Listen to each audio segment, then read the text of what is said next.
Probably a brief history of the National Basketball League for those that have just started following us.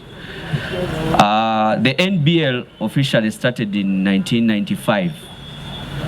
I think I was in P5 by then. I don't know where most of you were, apart from a few, like Brian Kawalia.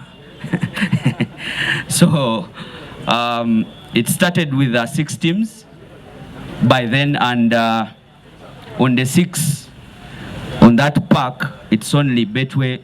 Is it still Betway? DMAC Power, still DMAC Power, that is still existing. So as of now, we have 24 teams that compose of the National Basketball League. That is 12 teams for the men and 12 teams for the women. For those that have been following us, that league previously did not even have one sponsor. It was self-sponsored. Managers could just pay and to play. But along the way, we have evolved, and as you can see, it has become one of the biggest brands of the federation, and we thank God for that. Going forward, I thank our next official partners who have come on board. Thank you for trusting us. And on behalf of the executive and on behalf of the federation, we guarantee that we shall give you proper mileage going forward. And with those few words, I thank you. 2 years ago, when I was appointed to this role, the first order of business was I had a meeting with the Minister of State for Sports. And I said this story when in our last launch of the national teams. And I asked the Minister of Sports to earmark money for basketball from his budget and say, we don't want to share with the National Council of Sports money. You give us ours. We run our things ourselves. He chased me like a thief. Told me to go away. That's not how things work.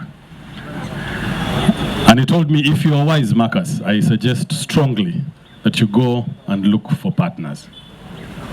Look for people who will be able to speak your language, understand your sport, and you can grow together.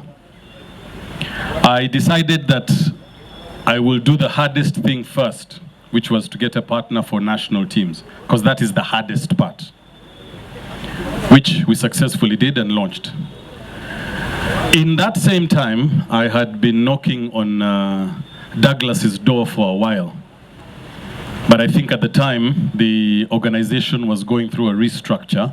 So at some point, he stopped picking my calls. Midway last year, towards around October, I think my phone started ringing louder, and he started picking them. And the conversation started. And they have been going on since October last year until about Feb. I think it was Feb this year when we actually agreed to terms and came to an understanding. Now, there are 2 things about this partnership that I want you to understand. Number 1 is we understand that players, let me say this differently, coaches, team managers and team owners in basketball carry a lot of weight. It is a very hard task to get into pocket to run a basketball team. I can't commend you guys enough. It is really a thankless job. We know this as a federation.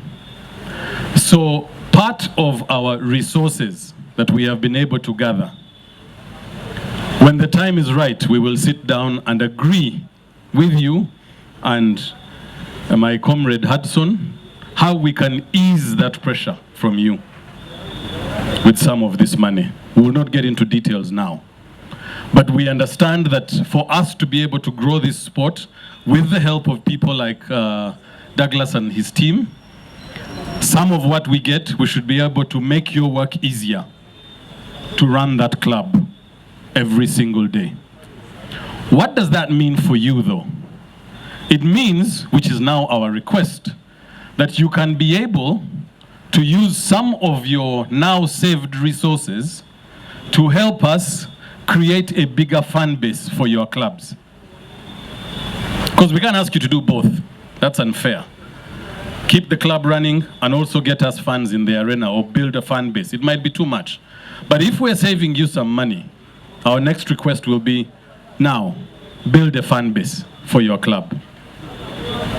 That helps us all. It helps you as a club, it helps the federation, it helps our sponsors. It's a win-win. I thank you all for being here. As you know, Nile Breweries is the biggest sponsor of sport here in Uganda. We sponsor football, rugby, pool, and the latest one that we are getting in partnership with is basketball. Now, basketball is going to be sponsored by one of our brands, which is Castle Lite. To get into the nitty-gritties of this partnership, we are going to be the title sponsors of the National Basketball League. This is going to be running for 1 year, of course renewable, depending on how it performs. The figure which we are sponsoring is a figure not so big, but something that could help basketball in the right direction. We are sponsoring a value worth 500 million shillings for this year alone. We're going to review that again next year, like I said, based on how it performs. The cash that's going to the National Basketball League is 200 million shillings. Maybe something that I missed out is, at every basketball game, we'll be running a Castle Lite promotion, where when someone buys 4 Castle Lites, they get 1 free.